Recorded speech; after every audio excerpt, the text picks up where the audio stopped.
नमस्कार। मैं रविंद्र कुमार।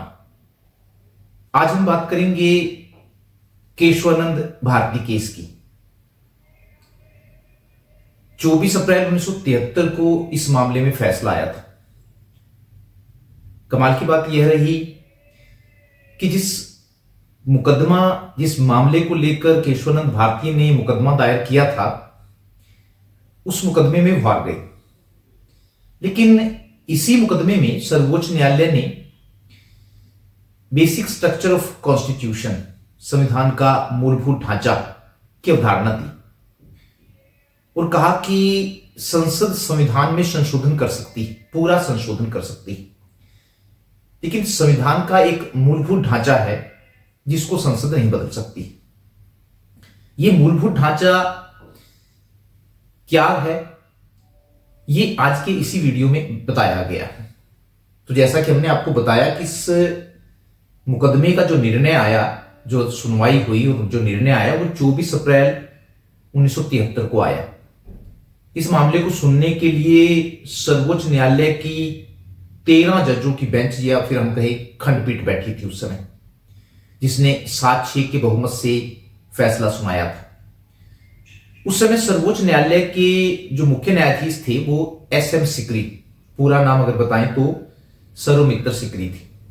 जिस दिन उन्होंने यह फैसला सुनाया, उसे अगले दिन वे रिटायर होने वाले थे, इसलिए इस फैसले के द्वारा उन्होंने काफी नाम कमाया था। इसके बाद भी कई ऐसी घटनाएं हुई जो इसमें बताई जाएंगी आपको कि किस तरह से यह फैसला सरकार के लिए या सरकार के कामों के लिए एक तरह से रोड़ा बन गया उसके कामों में। तो वो भी इसी वीडियो में हम बताएंगे। क्या था केशवानंद भारती का मामला और इस केस में क्या फैसला सुनाया गया, तो यह जानने के लिए हमें संविधान के कुछ प्रावधानों, कुछ अनुच्छेदों और इससे पहले सरकार द्वारा किए गए संवैधानिक संशोधनों और सरकार के विरुद्ध हुए मुकदमों को जानना होगा। तभी हम इस पूरे मामले को समझ पाएंगे। अगर केशवानंद भारती मामले को एकदम से आपको बताएं तो पिछले जो मामले आए, और यदि हम उनको ना समझें तो इस पूरे मामले को नहीं समझा जा सकता है, क्योंकि इस पूरे मामले की जो पृष्ठभूमि है वो पिछले वाले मामलों के ऊपर निर्भर है। लेकिन वीडियो शुरू करने से पहले संविधान के 2 अनुच्छेदों के बारे में जानना बहुत जरूरी है। एक है अनुच्छेद 13, 31, 13 बाद में बताएंगे हम आपको, पहले हम आपको 31 बताएंगे। तो आप सभी को मालूम है कि संविधान का अनुच्छेद 31 संपत्ति के अधिकार के बारे में है। हालांकि अब इस अनुच्छेद को संविधान में से निकाल दिया गया है। वो निकाला क्यों गया है ये भी आपको बताएंगे हम। तो पहले ये मौलिक अधिकार था, लेकिन बाद में से मौलिक अधिकारों की श्रेणी से निकाल दिया गया और इसे लोगों का सामान्य अधिकार बना दिया गया। मौलिक अधिकारों की श्रेणी से क्यों निकाला गया, इसका जवाब भी हम इसी वीडियो में देंगे कि क्यों इसको मौलिक अधिकारों की श्रेणी से निकाला गया। तो संविधान के अनुच्छेद 31 में 2 बंद या कहीं तो क्लोज हैं, 31(1) और 31(2). इन दोनों को समझना बहुत जरूरी है। 31(a) क्या कहता है और 31(b) क्या कहता है। 31(a) कहता है कि जब भी राज्य किसी व्यक्ति की संपत्ति छीनेगा या एक्वायर करेगा, इंग्लिश में एक्वायर ही कहेंगे, तो जब भी राज्य किसी व्यक्ति की संपत्ति छीनेगा या एक्वायर करेगा तो उसके लिए उसे एक कानून या एक्ट पास करना पड़ेगा। कहने का मतलब यह है कि राज्य अपनी मनमर्जी से किसी व्यक्ति की संपत्ति को नहीं छीन सकता है।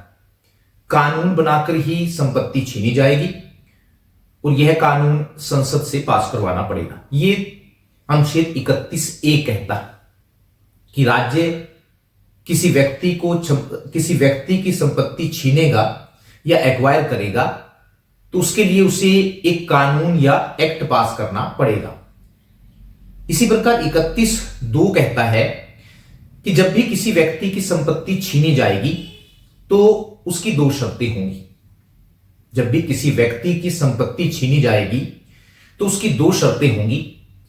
पहली शर्त यह होगी कि संपत्ति लोकहित के लिए छीनी जाएगी, जैसे रेलवे लाइन बिछाने के लिए या सड़क बनाने के लिए या फिर उद्योग लगाने के लिए, मतलब उसका कोई ना कोई लोक कल्याण का मकसद होना चाहिए जब भी आप किसी व्यक्ति की संपत्ति छीन रहे हैं।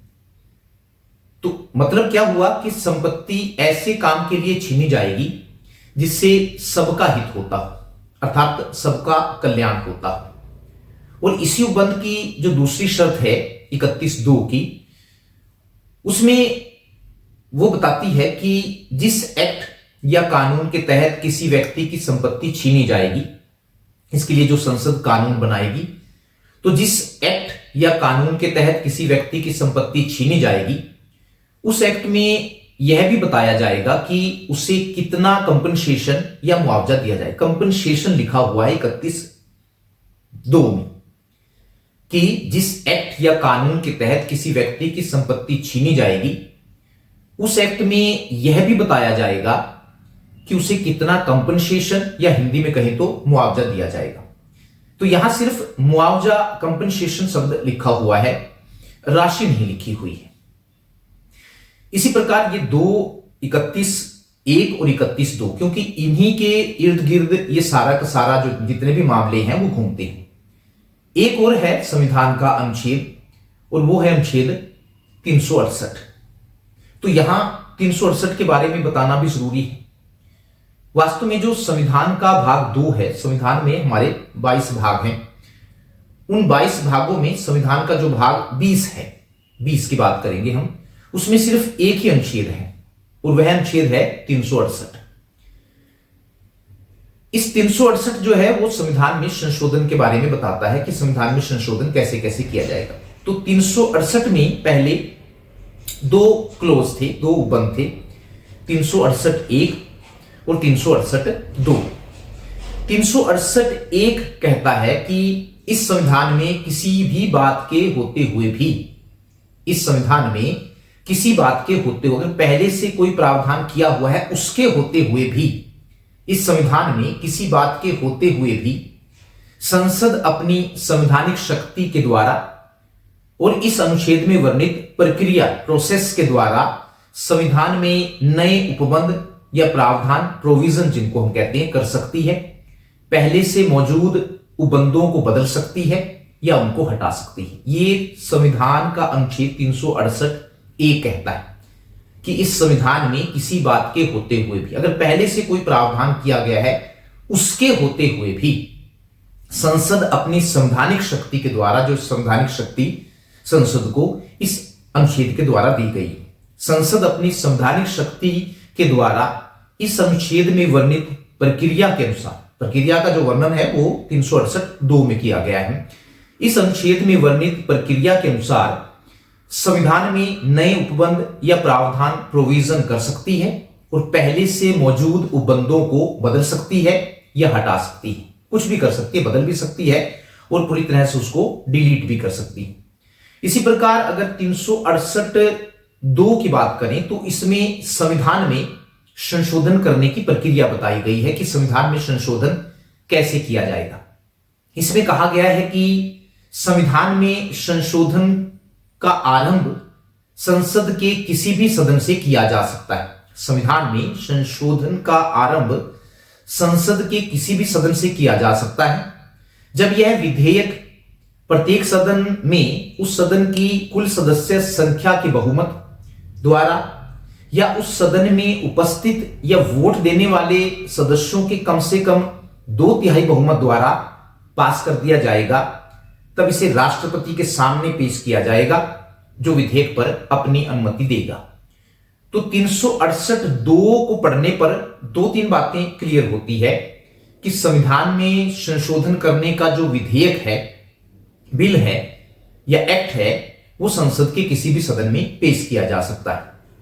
लेकिन नेक्स्ट वाली जो बात है कि इस विधेयक को पास करने के लिए सदन के प्रत्येक सदन को ये जो विधेयक है वो अलग अलग से पास करना पड़ेगा, उस सदन के कुल सदस्यों के बहुमत से या उस सदन के उपस्थित या वोट देने वाले सदस्यों के कम से कम 2/3 बहुमत से इसको पास करना पड़ेगा। प्रत्येक सदन को अलग अलग तो यहां पर यह बात स्पष्ट होती है कि अगर संविधान संशोधन विधेयक संसद में पेश किया जाता है तो और दोनों सदनों में किसी बात को लेकर मतभेद हो जाता है तो वहां संयुक्त अधिवेशन नहीं बुलाया जा सकता। जैसे सामान्य कानून के बारे में संयुक्त अधिवेशन बुलाया जा सकता है, संविधान संशोधन विधेयक के बारे में ऐसा संयुक्त अधिवेशन नहीं बुलाया जा सकता है। दोनों सदनों को इसको अलग अलग से पास करना पड़ेगा और इसके बाद इसको जब दोनों सदन पास कर देंगे तो इसको राष्ट्रपति के पास उसकी अनुमति के लिए भेजा जाएगा। लेकिन यहां भी साफ लिखा है कि राष्ट्रपति से पुनर्विचार के लिए संसद के पास नहीं भेज सकता है,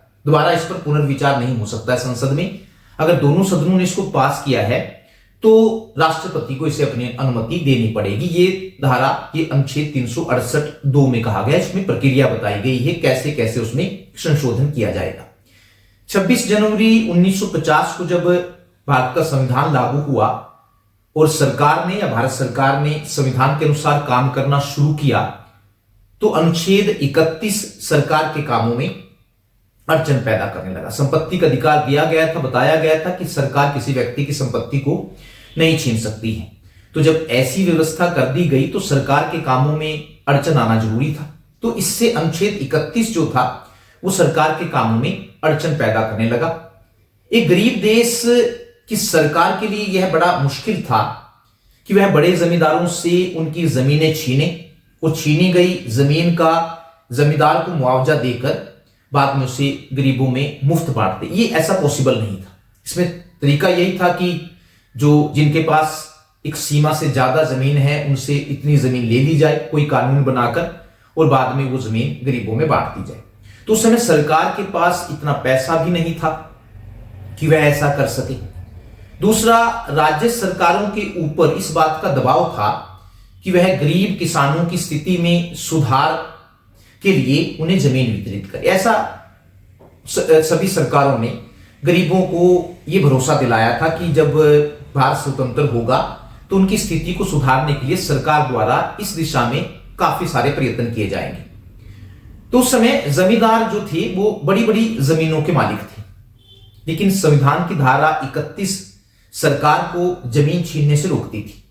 इसलिए बड़ी जल्दी ही संविधान में पहला संवैधानिक संशोधन किया गया या संविधान संशोधन करना पड़ा क्योंकि सरकार एक तरफ जमीन लेकर गरीबों को बांटना चाहती थी और दूसरी तरफ अनुच्छेद 31 सरकार को ऐसा करने से रोकता था। और यह संशोधन 1951 में ही करना पड़ा।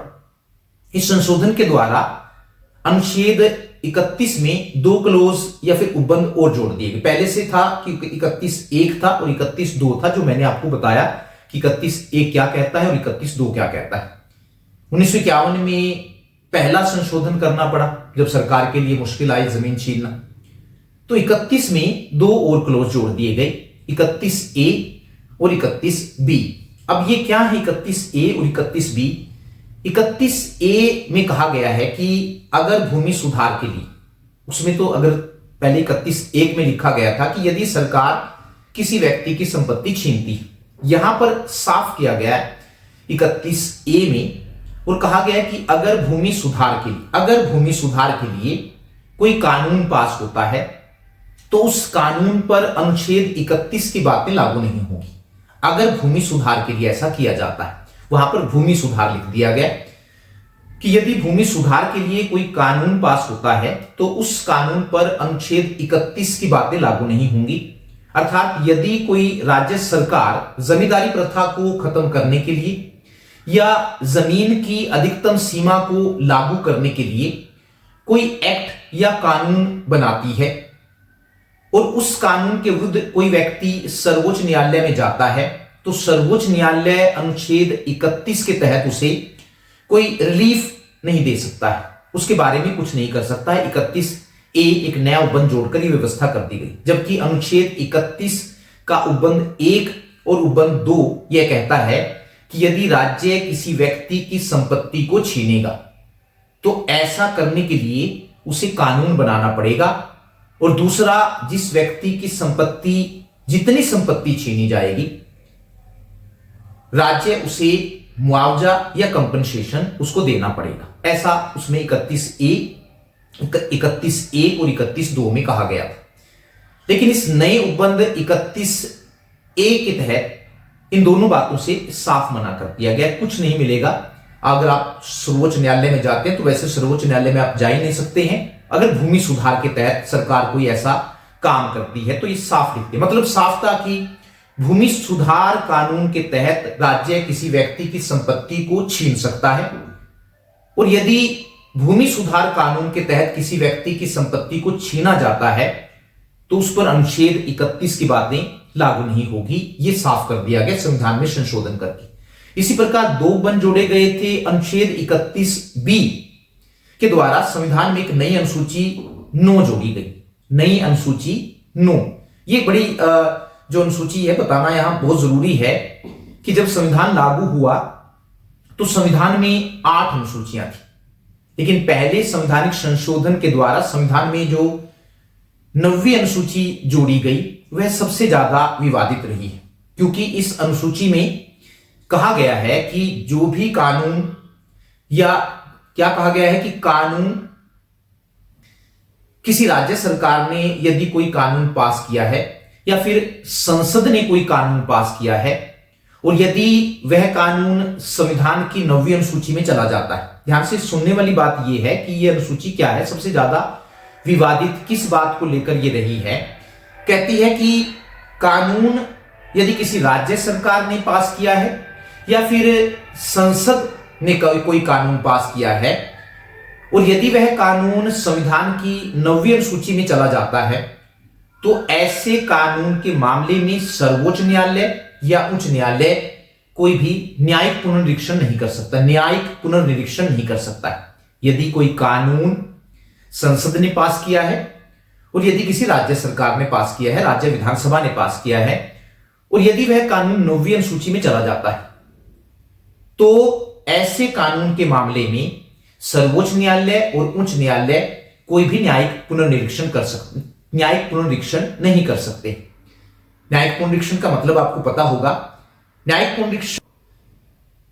पुनर्निरीक्षण का मतलब यह है कि संविधान द्वारा सर्वोच्च न्यायालय को यह शक्ति दी गई है कि वह संसद द्वारा बनाए गए कानून की जांच कर सकता है कि वह कानून संविधान के अनुसार है या नहीं है, और यदि वह कानून संविधान के अनुसार नहीं है तो सर्वोच्च न्यायालय ऐसे कानून को असंवैधानिक या अवैध घोषित कर सकता है। लेकिन यदि राज्य सरकार और संसद ने कोई कानून बनाकर 9वीं अनुसूची में डाल दिया है तो ऐसी स्थिति में ना तो सर्वोच्च न्यायालय और ना ही उच्च न्यायालय न्यायिक पुनरीक्षण कर सकेगा।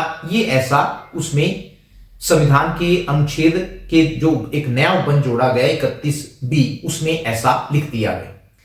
इस प्रकार अगर बात करें पहले संवैधानिक संशोधन में ही संविधान की धारा 15 में भी एक और क्लोज या उपबंध 15(4) जोड़ा गया। 15(3) पहले से तो उसमें 15(1), 15(2) और 15(3) एक और नया क्लोज जोड़ दिया गया 15(4).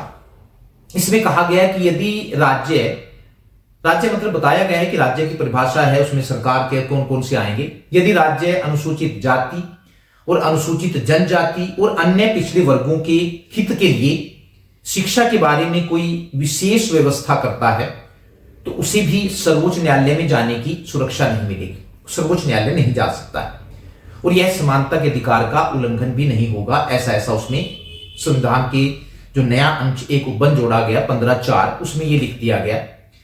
पहला संविधान संशोधन करने से सरकार को लगा कि अब सब ठीक हो जाएगा और सरकार किसी की भी संपत्ति छीन सकेगी, क्योंकि कई सारी धाराएं जोड़ी गई और जिससे यह लगने लगा सरकार को कि अब सब ठीक हो जाएगा और सरकार किसी की भी संपत्ति छीन सकेगी।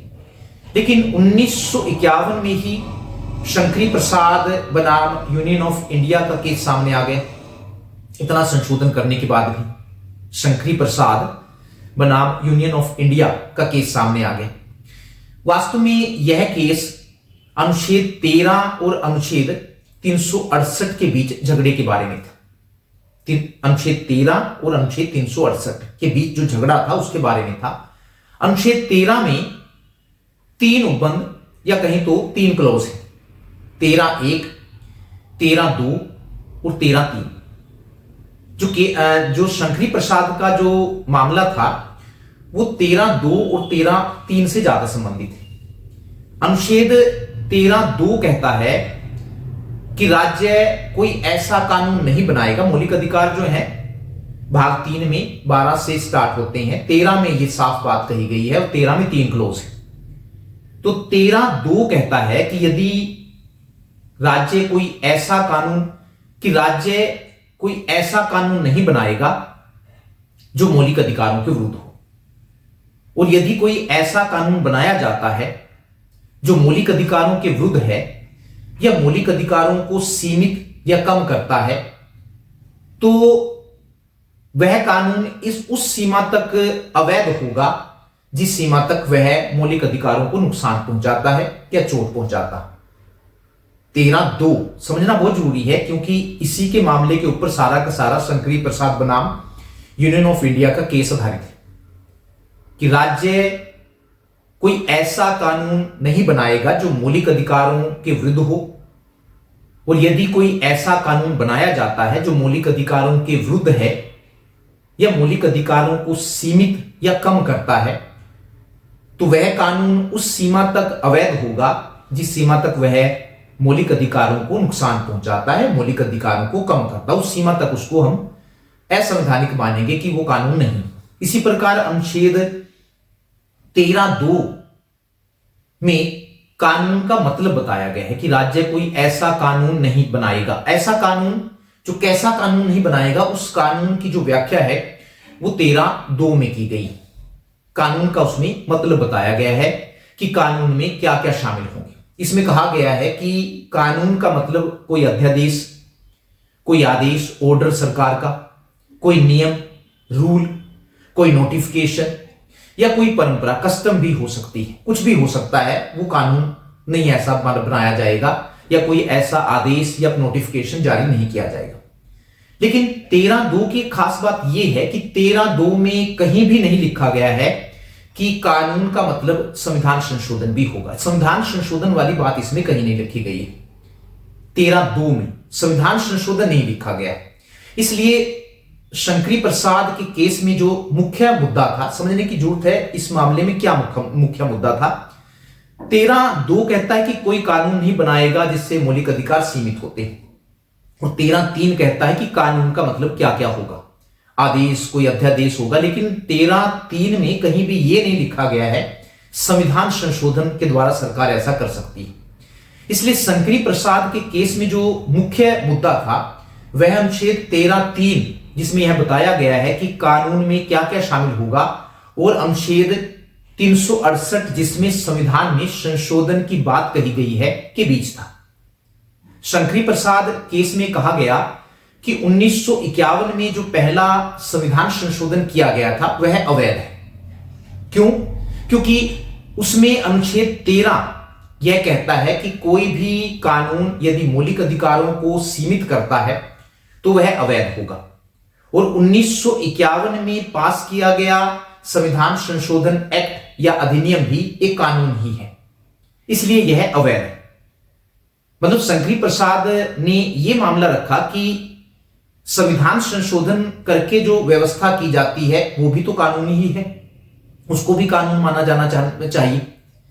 इसलिए उन्होंने कहा कि 1951 में संविधान संशोधन करके जो एक्ट पास किया गया, जो अधिनियम पास किया गया, वो भी कानून है, इसलिए वह अवैध है, क्योंकि यह भी मौलिक अधिकारों को सीमित करता है। वो भी मौलिक अधिकारों को सीमित कर रहा था।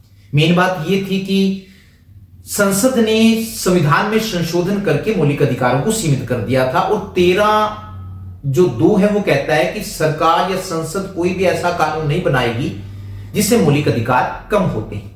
शंकरी प्रसाद के वकील ने कहा कि अनुच्छेद 368 के तहत होने वाला संविधान संशोधन भी अनुच्छेद 13 का ही हिस्सा है, अर्थात उसे भी कानून ही माना जाना चाहिए। इसलिए अनुच्छेद 368 के तहत पास किए गए संविधान संशोधन अधिनियम पर भी अनुच्छेद 13 की सीमाएं लागू होती हैं। थोड़ा थोड़ा आप समझने लगे होंगे। बात क्या है कि मामला था कि 13(2) कहता है कि संसद कोई भी ऐसा कानून नहीं बना सकती जो मौलिक अधिकारों को सीमित करता है। लेकिन 1951 में संसद ने क्या किया, 2 बंद किए 31(1) और 31(2) और मौलिक अधिकारों को सीमित कर दिया गया। तो वकील ने, शंकरी प्रसाद के वकील ने यह मामला उठाया कि 368 के तहत जो संविधान संशोधन किया गया और जो मौलिक अधिकारों को सीमित किया गया, तो उसको भी कानून माना जाना चाहिए। ऐसा नहीं होना चाहिए कि 368 का फायदा लेकर संसद कुछ भी कर सकती है। तो उसको भी उन्होंने कानून के दायरे में लाने की बात की। तो उस पर भी अनुच्छेद 13 की सीमाएं वो कहते हैं कि लागू होनी चाहिए, जो ये कहता है कि राज्य कोई ऐसा कानून नहीं बनाएगा जो मौलिक अधिकारों के विरुद्ध हो। लेकिन सरकार ने सर्वोच्च न्यायालय में अपना पक्ष रखते हुए कहा कि संविधान संशोधन की विधि अनुच्छेद 13 से अलग है। साफ सरकार ने कहा कि संविधान संशोधन की जो विधि है वो अनुच्छेद 13 से अलग है, क्योंकि संविधान संशोधन में तो संविधान ही बदल जाता है, और जब संविधान ही बदल जाता है तो अनुच्छेद 13 भी बदल जाता है। वो तो एक अलग प्रकार की व्यवस्था है, उसमें तो पूरा संविधान ही आप बदल सकते हैं, और 13 भी बदल जाता है। इसलिए अनुच्छेद 13 की बात को अनुच्छेद 368 पर लागू नहीं किया जा सकता, ऐसा सरकार ने पक्ष रखा वहां पर। अनुच्छेद 13 तो यह कहता है कि यदि सरकार कोई कानून बनाकर, किसी मौलिक अधिकार, कोई कानून बनाकर, कानून की बात कही गई है, संविधान संशोधन की बात नहीं कही गई।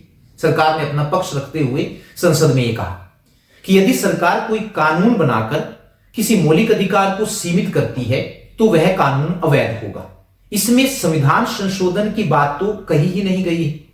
इसलिए सरकार संविधान में संशोधन करके कुछ भी कर सकती है। सरकार ने अपना पक्ष ये रखा।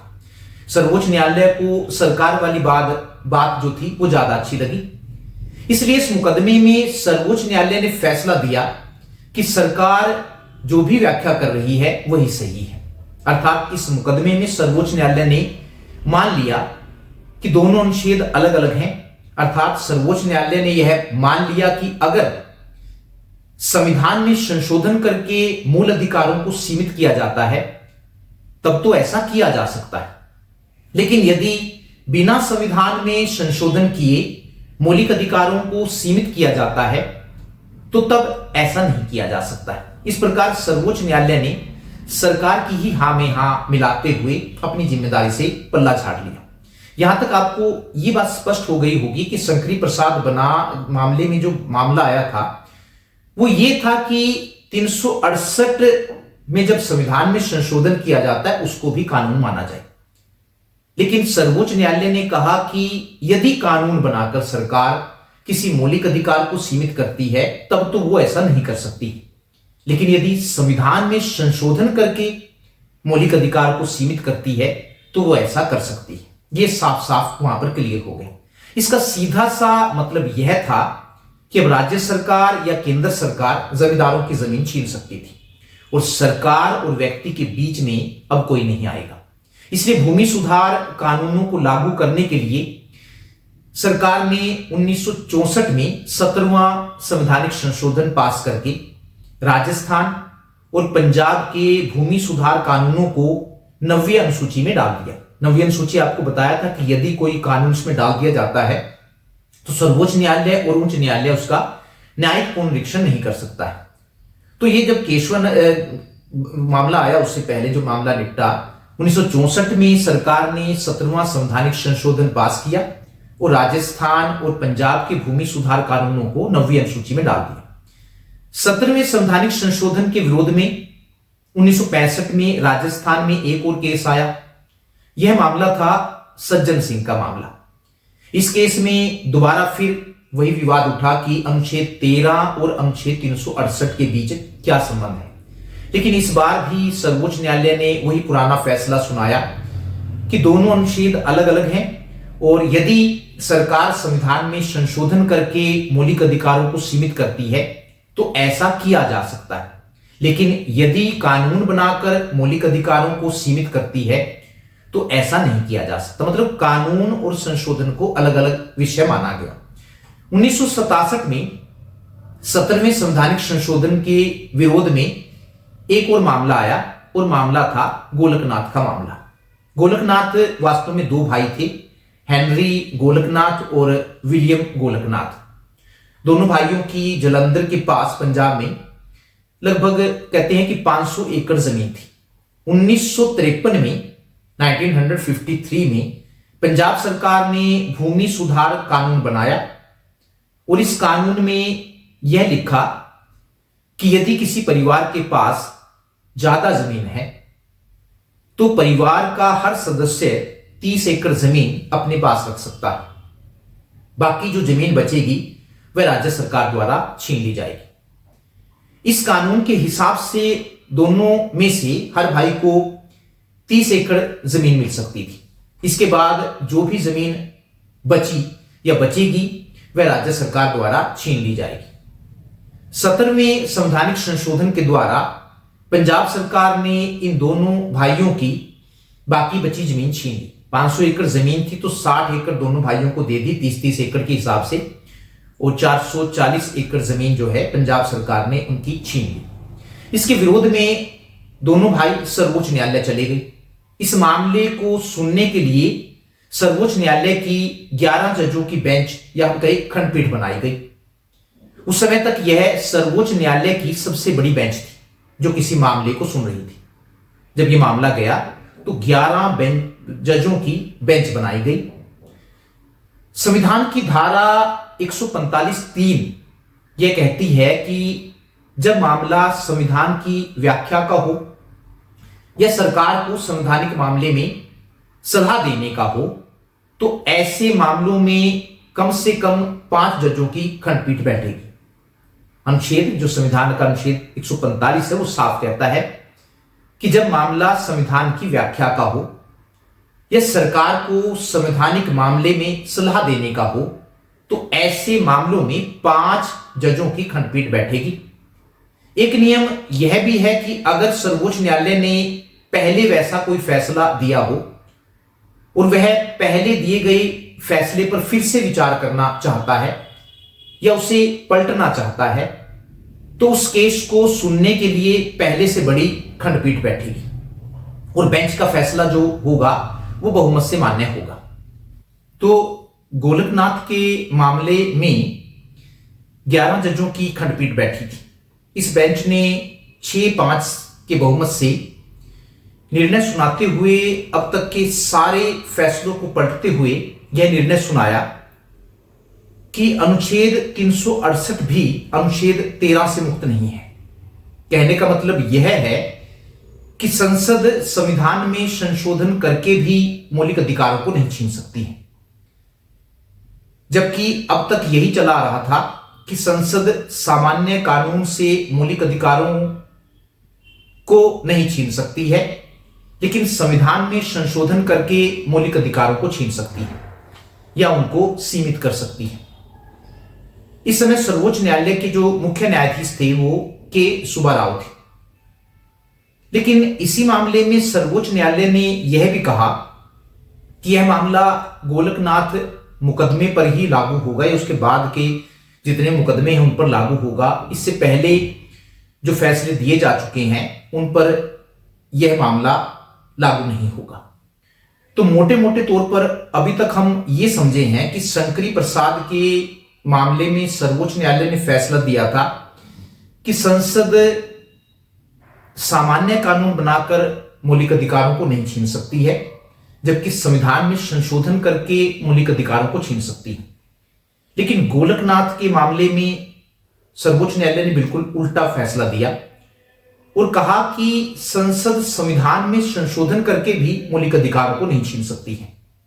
इस फैसले के आने के बाद संसद के सामने एक बार फिर यह प्रश्न खड़ा हो गया कि वह सामाजिक और आर्थिक न्याय की स्थापना कैसे करे। इस फैसले से अमीर लोग, खासकर जमींदार लोग बड़े खुश हुए क्योंकि उनकी जमीनें बच गई थी, लेकिन गरीबों का निराश होना लाजमी था, इसलिए क्योंकि सरकार अब उनकी जमीन नहीं छीन सकती थी कोई भी कानून बनाकर, ना ही संविधान में संशोधन करके। जब यह फैसला आया तो उस समय देश की प्रधानमंत्री श्रीमती इंदिरा गांधी थी। उन्हें प्रधानमंत्री बने ज्यादा समय नहीं हुआ था। 1966 में लाल बहादुर शास्त्री की आकस्मिक मृत्यु के बाद वे देश की प्रधानमंत्री बनी थी। यह फैसला उनके लिए एक बड़ा झटका था। उनको लगा कि यदि वह गरीबों को अपने साथ लगाकर चलना चाहती हैं या गरीबों को अपने पक्ष में करना चाहती है तो उसे कुछ ऐसे फैसले करने होंगे जो गरीबों के हित में हो। इसलिए गरीबों को अपने पक्ष में करने के लिए उन्होंने 20 सूत्री कार्यक्रम चलाया। कई थे इसमें 20 सूत्री नहीं, 10 सूत्री कार्यक्रम, ये बोलने में मिस्टेक हो गई। गरीबों को अपने पक्ष में करने के लिए 10 सूत्री कार्यक्रम उन्होंने चलाया 1966 में। मुख्य बातें थी, जैसे इसमें बैंकों का राष्ट्रीयकरण करना था, बीमा कंपनियों का राष्ट्रीयकरण, शहरी जमीन की अधिकतम सीमा तय करना था। जिस प्रकार गांव में भूमि सुधार के तहत भूमि की अधिकतम सीमा तय की गई थी, इसी प्रकार शहरों में भी भूमि की अधिकतम सीमा तय करना इसमें तय किया गया, और प्रीवी पर्स को समाप्त करना आदि कुछ बड़े बड़े 10 निर्णय इसमें ये लेने थे। लेकिन इससे श्रीमती इंदिरा गांधी के खिलाफ विरोध का माहौल बनने लगा, और उनके विरोध करने वालों में उनके वित्त मंत्री मोरारजी देसाई भी शामिल थे। मोरारजी देसाई वही व्यक्ति थे जो लाल बहादुर शास्त्री की मृत्यु के बाद प्रधानमंत्री बनना चाहते थे, लेकिन सिंडिकेट के नेताओं ने मोरारजी देसाई को प्रधानमंत्री न बनाकर इंदिरा गांधी को प्रधानमंत्री बनाया था। ये उनके अलग एक विषय है, इसके ऊपर एक बड़ी लंबी वार्तालाप हो सकती है। इंदिरा गांधी ने बिना अपने वित्त मंत्री से बात किए ही बैंकों के राष्ट्रीयकरण की घोषणा कर दी। उनके इस निर्णय से कांग्रेस पार्टी के अध्यक्ष नाराज हो गए। उनका कहना था कि वित्त मंत्री से सलाह किए बिना इंदिरा गांधी को ऐसा नहीं करना चाहिए था। 1969 तो 1969 में श्रीमती इंदिरा गांधी ने बैंकों का राष्ट्रीयकरण कर दिया। इससे आम आदमी में यह बात गई कि आम आदमी की भलाई के लिए श्रीमती इंदिरा गांधी कुछ भी कर सकती है। मतलब वो एक बड़े फैसले आम आदमी के हित में ले रही थी ताकि आम आदमी को अपने पक्ष में किया जा सके। 1969 में श्रीमती इंदिरा गांधी ने एक अध्यादेश जारी करके, ऑर्डिनेंस जारी करवाकर 14 बैंकों का राष्ट्रीयकरण कर दिया, अर्थात उन्हें सरकार का बैंक बना दिया। इन बैंकों पर उस समय 50 करोड़ रुपए का कर्जा था। इस अध्यादेश के जारी होने के 2 दिन बाद ही संसद का अधिवेशन होना था, इसलिए इंदिरा गांधी ने संसद से यह अध्यादेश पास करवा लिया। 14 बैंकों के राष्ट्रीयकरण के विरोध में आरसी कूपर सर्वोच्च न्यायालय चले गए। आरसी कूपर की सेंट्रल बैंक ऑफ इंडिया और बैंक ऑफ बड़ौदा में अच्छी खासी हिस्सेदारी थी। इन दोनों बैंकों का भी राष्ट्रीयकरण कर दिया गया था। उन्होंने सर्वोच्च न्यायालय में कहा कि बैंकों का राष्ट्रीयकरण करने के बाद बैंकों को सरकार द्वारा जो हर्जाना या मुआवजा दिया जाएगा उसकी शर्तें सही नहीं हैं। शर्तें यह थी कि मुआवजा आपसी सहमति से दिया जाएगा, दोनों सरकार के बीच और बैंकों के मालिक के बीच सहमति बनेगी, उस सहमति के आधार पर हर्जाना या मुआवजा दिया जाएगा। हर्जाना देने के लिए एक ट्रिब्यूनल बनाया जाएगा जो यह तय करेगा कि कितना हर्जाना दिया जाएगा, और जो भी हर्जाना दिया जाएगा वह 10 साल के बाद मिलेगा। तो आरसी कूपर का कहना था कि जो मुआवजे की जो शर्तें हैं वो सही नहीं है। इस मामले को सुनने के लिए सर्वोच्च न्यायालय की 11 जजों की खंडपीठ या बेंच बैठाई गई। बेंच ने 10-1 के बहुमत से फैसला सुनाया और बैंकों के राष्ट्रीयकरण को रद्द कर दिया। 11 जजों में से 10 जजों ने कहा कि सरकार द्वारा बैंकों का राष्ट्रीयकरण करना गलत था, जबकि एक जज जिनका नाम एएन रे, अजीतनाथ रे था, उनका कहना था कि सरकार ने जो कुछ भी किया वह सही है। सिर्फ एक जज ने यह कहा, एएन रे, अजीतनाथ रे, बाद में अजीतनाथ रे की भी एक कहानी है कि इस तरह से उनको फिर सर्वोच्च न्यायालय का मुख्य न्यायाधीश बनाया गया। उन्होंने कहा कि सरकार ने जो कुछ किया, बैंकों का जो राष्ट्रीयकरण किया वो सही है, जबकि 10 जजों ने कहा कि सरकार द्वारा बैंकों का राष्ट्रीयकरण करना सरासर गलत है। इसी मामले में सर्वोच्च न्यायालय ने यह भी कहा कि अब जब भी सरकार किसी व्यक्ति की संपत्ति छीनेगी तो उसे बराबर का हर्जाना देना होगा, जबकि पहले ऐसा नहीं था।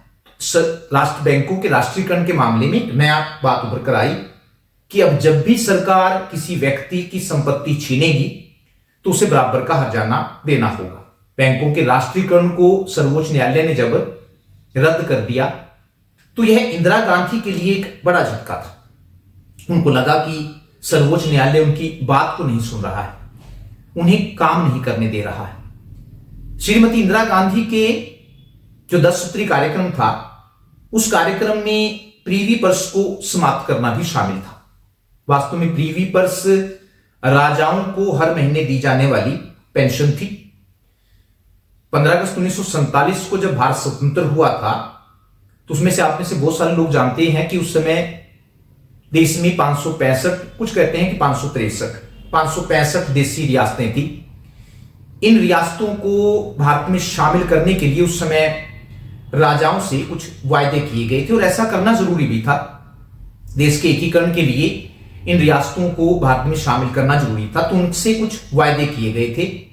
उनमें से एक वायदा यह भी था कि उनको हर महीने पेंशन दी जाएगी और साथ ही उनको कई प्रकार की उपाधियां भी दी जाएंगी, महाराजा, अधिराज, कुछ इस प्रकार की उपाधियां देने की बात भी कही गई थी। इसे ही प्रीवी पर्स कहा जाता है। इस बारे में संविधान में कुछ अनुच्छेद भी जोड़े गए थे। जैसे एक अनुच्छेद है अनुच्छेद 291। अनुच्छेद 291 में कहा गया था कि प्रीवी पर्स पर जो खर्चा होगा उस पर संसद में वोटिंग या मतदान नहीं होगा, उसे अपने आप ही पास माना जाएगा। ऐसे बहुत सारे खर्चे हैं, जैसे राष्ट्रपति का वेतन है, राष्ट्रपति के भवन पर होने वाले खर्च हैं, उन पर मतदान नहीं होता है। तो ऐसा ही संविधान की धारा 291 में कहा गया था कि प्रीवी पर्स के तहत राजाओं को जो पेंशन दी, जो 362 धारा, जो अनुच्छेद 362 है कि जो खर्चा होगा, जो पेंशन दी जाएगी, उस पर संसद में वोटिंग नहीं होगी, मतदान नहीं होगा, उसे पास माना जाएगा। इसी प्रकार अनुच्छेद 291 है, वो कहता है कि प्रीवी पर्स के तहत राजाओं को जो भी पैसा दिया जाएगा वो टैक्स फ्री होगा, टैक्स फ्री होगा। 291 कि प्रीवी पर्स के तहत राजाओं को, ये 3 धाराएं हैं, 291, 362 और 366, जो प्रीवी पर्स के बारे में बात करती हैं। तो 291 कहती है कि प्रीवी पर्स के तहत राजाओं को जो भी पैसा दिया जाएगा वह टैक्स फ्री होगा, अर्थात उस पर राजा को टैक्स नहीं देने की जरूरत है।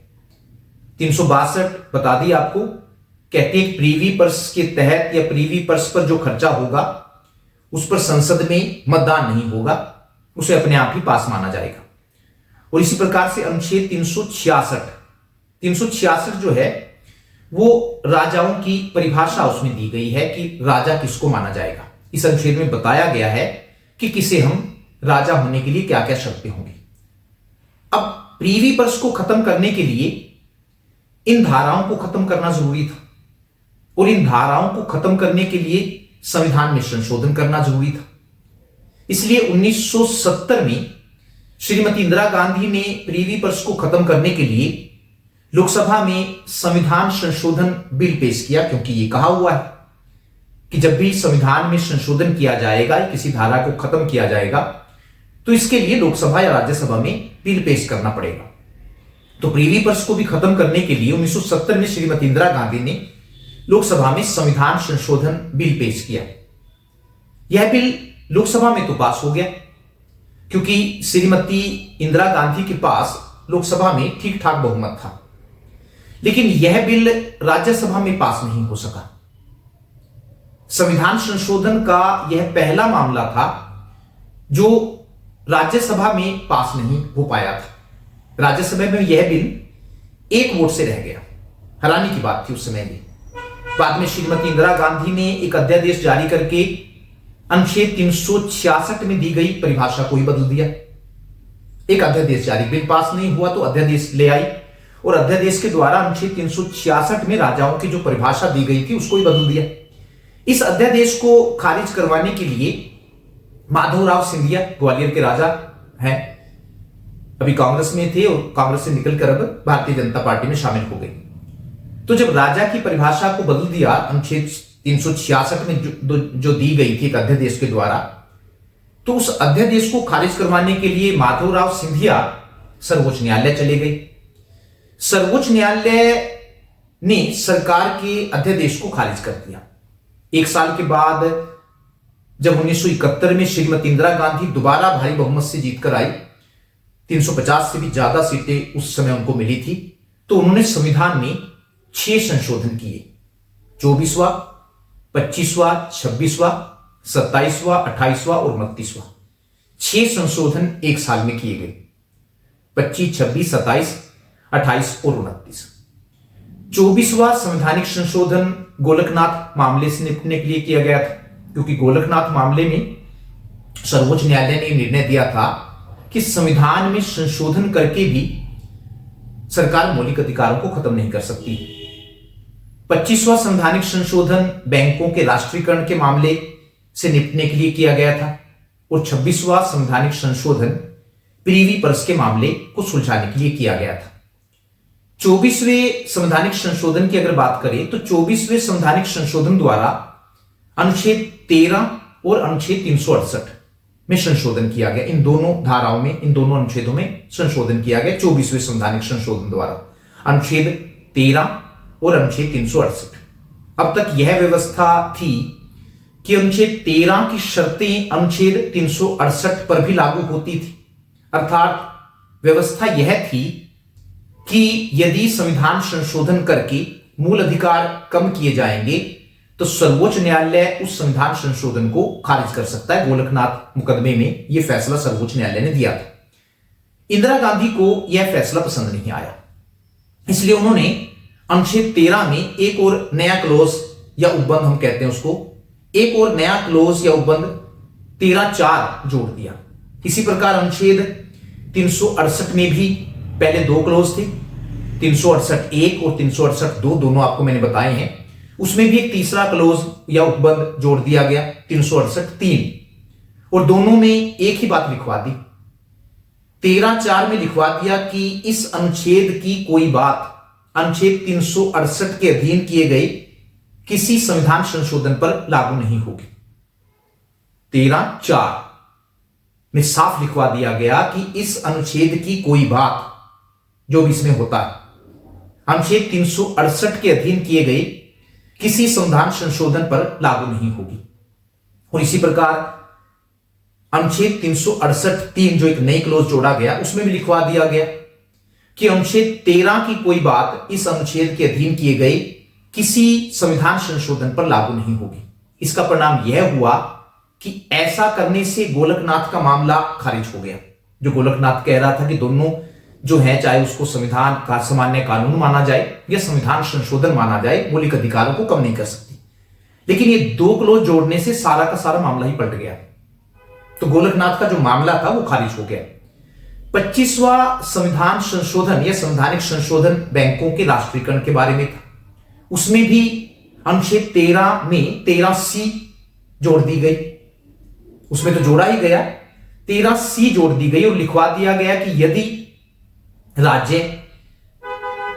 राज्य नीति निदेशक सिद्धांत के अनुच्छेद 39(a) और 39(b) के बारे में कोई कानून या विधि बनाती, यदि सरकार या संसद राज्य नीति के निदेशक सिद्धांत के अनुच्छेद 39(1) और 39(b), 39(a) और 39(b) के बारे में कोई कानून या विधि बनाती है, तो उसे अनुच्छेद 14, 19 और 31 के आधार पर चुनौती नहीं दी जा सकती।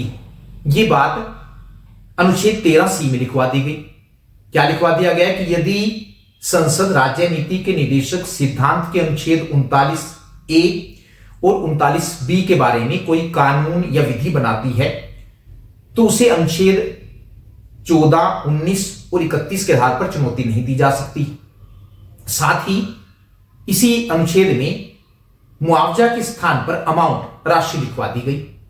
26वें संवैधानिक संशोधन के द्वारा अनुच्छेद 291, 362 और 366 को खत्म कर दिया गया, डिलीट ही कर दिया गया पूरी तरह से। और ये तीनों अनुच्छेद आप जानते हैं राजाओं के प्रीवी पर्स के बारे में थे। अनुच्छेद 291 में कहा गया था कि प्रीवी पर्स के तहत राजाओं को जो पैसा दिया जाएगा, जो पेंशन दी जाएगी, वो टैक्स फ्री होगा, उस पर उनको कोई टैक्स देने की जरूरत नहीं है। और अनुच्छेद 362 में कहा गया था कि प्रीवी पर्स पर जो खर्चा होगा उस पर संसद में मतदान नहीं होगा, उसे अपने आप पास माना जाएगा। और अनुच्छेद 366 में राजाओं की परिभाषा दी गई थी, बताया गया था कि राजा किसे माना जाएगा। इन तीनों अनुच्छेदों को खत्म करने का परिणाम यह हुआ कि राजा सड़क पर आ गए। उनको मिले सारे अधिकार जो थे वो एक पल में खत्म हो गए। राजाओं के लिए जो पहले सुविधाएं मिल रही थी वो सारी की सारी खत्म हो गई तीनों अनुच्छेदों को समाप्त करने के बाद। 29वें संवैधानिक संशोधन द्वारा, अब मामला यहां से स्टार्ट होता है केशवानंद भारती का, जो 29वां संवैधानिक संशोधन किया गया। 29वें संवैधानिक संशोधन द्वारा केरल सरकार के भूमि सुधार कानून को 9वीं अनुसूची में डाल दिया गया। जो 29वां संवैधानिक संशोधन किया गया, क्या किया गया? केरल सरकार के भूमि सुधार कानून को संविधान की 9वीं अनुसूची में डाल दिया गया। यह वही अनुसूची है, आपको बताया गया है, जिसमें डाले गए किसी भी विषय पर सर्वोच्च न्यायालय को न्यायिक पुनरीक्षण की शक्ति नहीं। अगर इसमें कोई कानून बनाकर इस सूची में डाल दिया तो संसद या राज्य सरकार ने, तो सर्वोच्च न्यायालय या फिर उच्च न्यायालय उसका न्यायिक पुनरीक्षण नहीं कर सकते हैं। यह नहीं देख सकते हैं कि वो मामला संविधान के अनुसार है या नहीं। केशवानंद भारती का मामला यहीं से शुरू होता है। केशवानंद भारती वास्तव में केरल के कासरगोड जिले में स्थित एडनीर मठ के शंकराचार्य थे। केरल के कासरगोड जिले में स्थित एडनीर मठ में शंकराचार्य थे।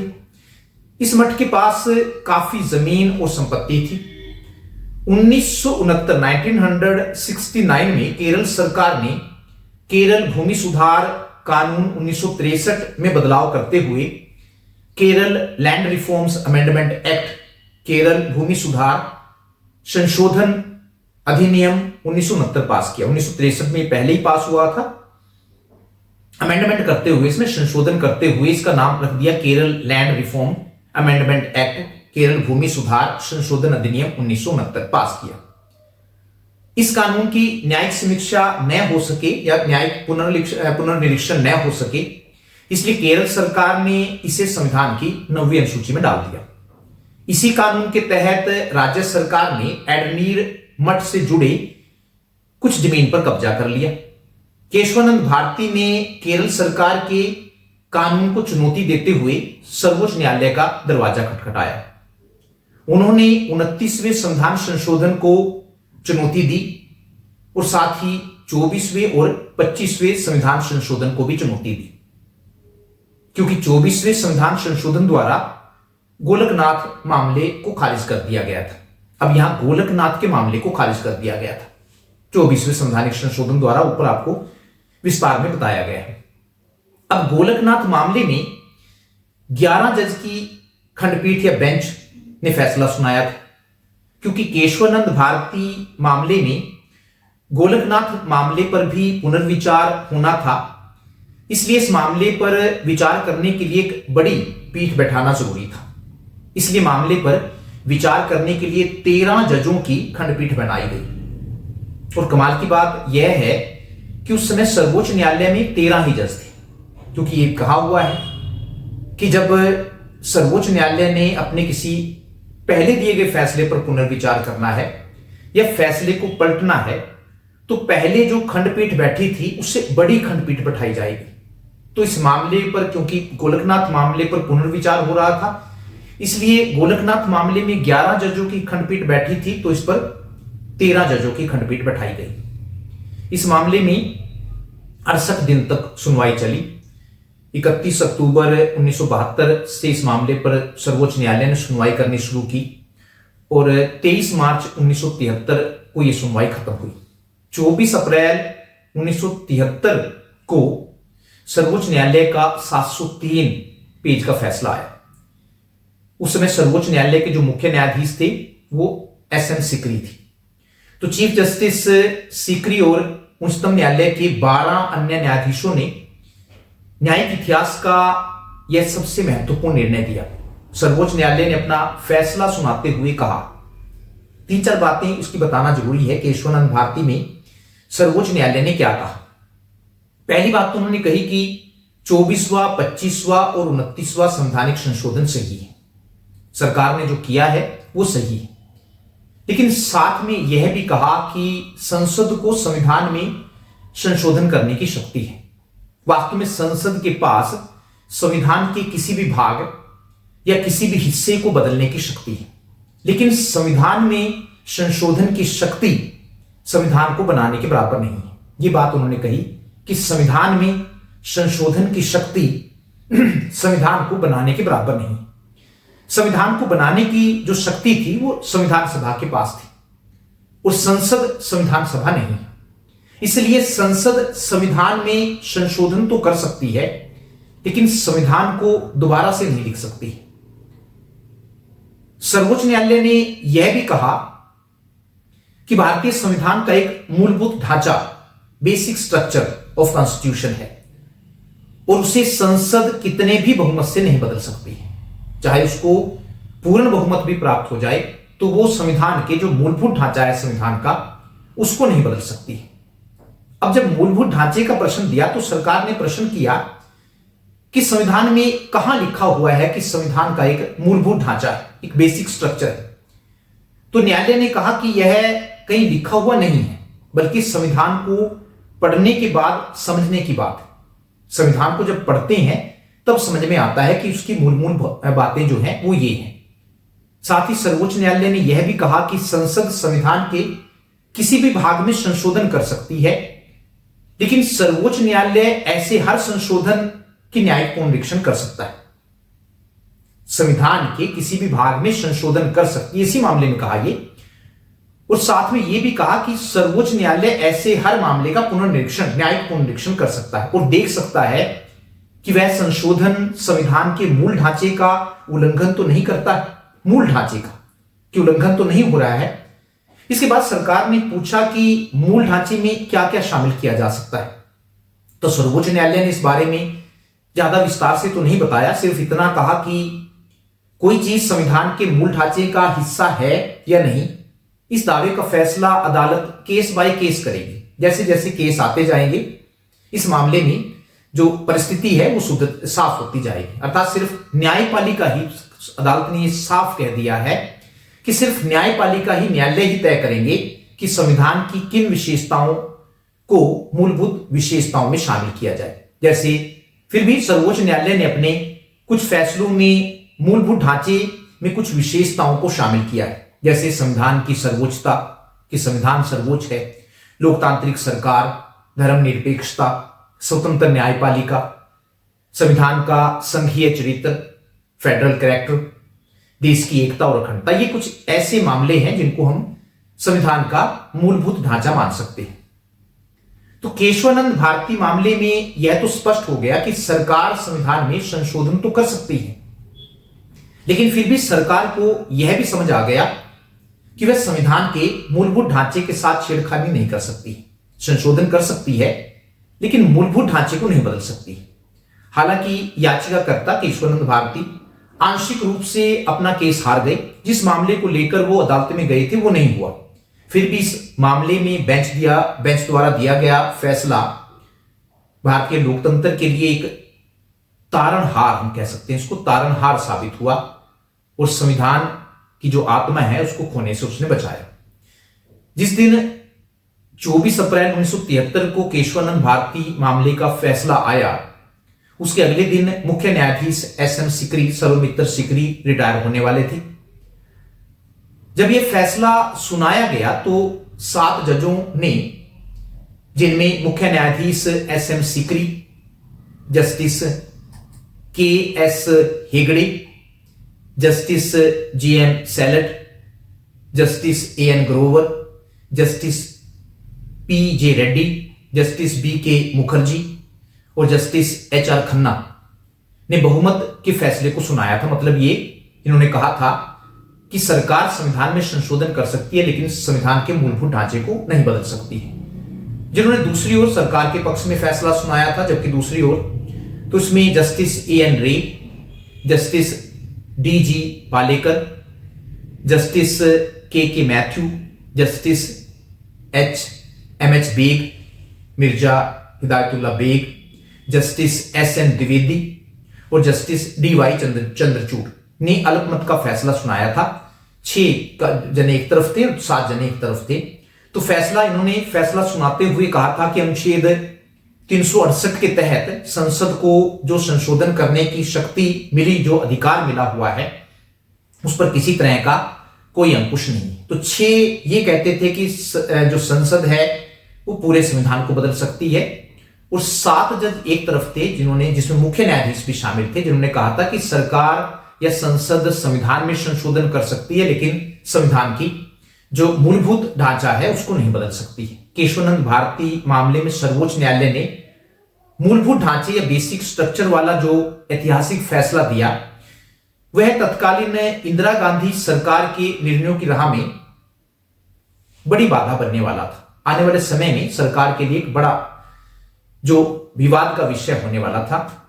इसलिए 15 अप्रैल 1973 को जब SM सीकरी रिटायर हुए, तो परंपरा के अनुसार वरिष्ठ न्यायाधीश को सर्वोच्च न्यायालय का न्यायाधीश बनाना था। यही परंपरा शुरू से चली आ रही थी कि जब भी रिटायर होता था, और जो बाकी जो न्यायाधीश होते थे उनमें जो सबसे वरिष्ठ न्यायाधीश होता था उसको मुख्य न्यायाधीश बनाया जाता था। उस समय जस्टिस JM सैलेट और जस्टिस KS हेगड़े और जस्टिस AN ग्रोवर, ये 3 वरिष्ठ न्यायाधीश थे।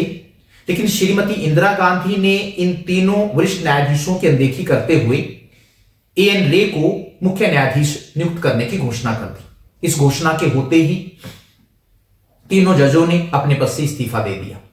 26 अप्रैल 1973 को जस्टिस AN रे ने मुख्य न्यायाधीश की शपथ ली।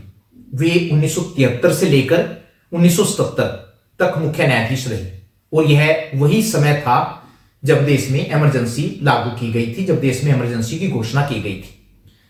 तो आपातकाल या संकट काल के दौरान सर्वोच्च न्यायालय ने ज्यादातर मामलों में जनता का साथ न देकर तब सरकार का साथ दिया था। इसके लिए सर्वोच्च न्यायालय की तब काफी आलोचना भी हुई थी। आपातकाल के दौरान ही जस्टिस HR खन्ना, हंसराज खन्ना ने एक और फैसला, ये 1975 में जब आपातकाल लागू हुआ उसी दौरान का ये फैसला है। HR खन्ना ने एक और महत्वपूर्ण फैसला दिया, जिससे श्रीमती इंदिरा गांधी और ज्यादा भड़क गई। ADM जबलपुर केस में जस्टिस खन्ना ने 28 अप्रैल 1976 को 4-1, मतलब 4 जज एक तरफ थे और जस्टिस HR खन्ना, हंसराज खन्ना एक तरफ थे। तो ADM जबलपुर का केस है ये। जस्टिस खन्ना ने 28 अप्रैल 1976 को 4-1 से इकलौता असहमति वाला फैसला दिया था। उन्होंने अपने फैसले में लिखा कि जीने का अधिकार मूलभूत अधिकार है, जिसे किसी भी हालत में निलंबित नहीं किया जा सकता है। जीने का अधिकार एक मूलभूत अधिकार है, जिसे किसी भी स्थिति में निलंबित नहीं किया जा सकता है, यहां तक कि इमरजेंसी या संकट काल में भी नहीं। उस समय उनका यह असहमति वाला फैसला बाकी 4 जजों, तत्कालीन मुख्य न्यायाधीश AN Ray, justice Beg, justice DY Chandrachud और जस्टिस PN भगवती के फैसले से ज्यादा चर्चित हुआ था। इन चारों जजों का फैसला सरकार के मनमाफिक था, और उन्होंने फैसला दिया कि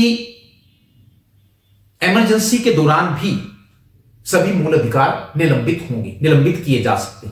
जस्टिस हंसराज खन्ना के इस फैसले के कारण इंदिरा गांधी की सरकार ने उनके विरुद्ध बदले की भावना से कार्रवाई की, और जस्टिस खन्ना की वरिष्ठता को नजरअंदाज करके जस्टिस बेग को मुख्य न्यायाधीश नियुक्त कर दिया। इसके विरोध में जस्टिस खन्ना ने अपने पद से इस्तीफा दे दिया था तब। इसके बाद 1980 में मिनर्वा मिल का मामला आया, जिसमें सर्वोच्च न्यायालय ने यही फैसला दिया कि संविधान के मूल ढांचे में यह भी शामिल है कि संसद संविधान में सीमित संशोधन ही कर सकती है। मूल ढांचे में उन्होंने कहा कि अपनी मर्जी से जो चाहे संशोधन नहीं कर सकती है। मूल ढांचे में उन्होंने कहा कि संसद संविधान में सीमित संशोधन ही कर सकती है। 1981 में 1981 में वामन राव केस में सर्वोच्च न्यायालय ने फैसला दिया कि न्यायिक पुनरीक्षण भी संविधान के मूल ढांचे में शामिल है। न्यायिक पुनरीक्षण जो शक्ति है कुछ मामलों में, यह भी कह दिया कि न्यायिक पुनरीक्षण भी जो संविधान का मूल ढांचा है, जिसमें किन किन बातों को शामिल किया जाएगा, उसमें न्यायिक पुनरीक्षण भी आता है, तो संविधान के मूल ढांचे में वो भी शामिल कर ली। इसलिए सर्वोच्च न्यायालय ने कहा कि यदि संसद कोई कानून बनाकर 9वीं अनुसूची में डाल देती है, और 9वीं अनुसूची वो है जिसमें यदि कोई कानून बनाकर डाल दिया जाता है तो सर्वोच्च न्यायालय, उच्च न्यायालय उसका न्यायिक पुनरीक्षण नहीं कर सकता है। लेकिन वामन राव के मामले में सर्वोच्च न्यायालय ने कहा कि न्यायिक पुनरीक्षण भी संविधान का मूलभूत ढांचा है। तो यदि संसद कोई कानून बनाकर 9वीं अनुसूची में डाल देती है तो वो भी सर्वोच्च न्यायालय, तब भी सर्वोच्च न्यायालय उसका न्यायिक पुनरीक्षण कर सकता है। तो इस प्रकार यह कहा जा सकता है केशवानंद भारती मामले में सर्वोच्च न्यायालय ने गोलकनाथ मामले में जो प्रश्न अनुत्तरित रह गए थे, जिनका जवाब वो नहीं दे पाया था, उनको हल किया है काफी हद तक। साथ ही इस मामले में संविधान में संशोधन करने के संसद के अधिकार पर भी प्रतिबंध लगाया कि संसद जो है संविधान में सीमित संशोधन ही कर सकती। वास्तव में बुनियादी ढांचे के सिद्धांत को यह सुनिश्चित करने के लिए पेश किया गया था कि संशोधन नागरिकों के उन अधिकारों को नहीं छीन सकता है जिनकी मौलिक अधिकारों के तहत उनको गारंटी दी गई है। तो केशवानंद भारती का जो मामला है वो काफी, सर्वोच्च न्यायालय के जितने महत्वपूर्ण फैसले हैं जो आज तक आए हैं, उन सभी में अगर 10 महत्वपूर्ण फैसले माना जाए तो उसमें केशवानंद भारती का मामला भी आता है।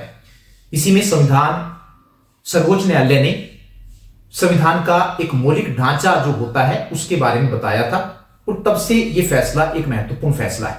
एक लंबा वीडियो बना है तो शेयर जरूर करें अगर आपको कुछ लगे, और इसमें कुछ अनुत्तरित प्रश्न अगर रह गए हैं तो कमेंट करें, बताएं कि क्या कमी इसमें रह गई है। अपनी तरफ से हमने कोशिश की है कि एक पूरी जानकारी आपको दी जाए इस मामले की। सुनने के लिए बहुत बहुत धन्यवाद। नमस्कार।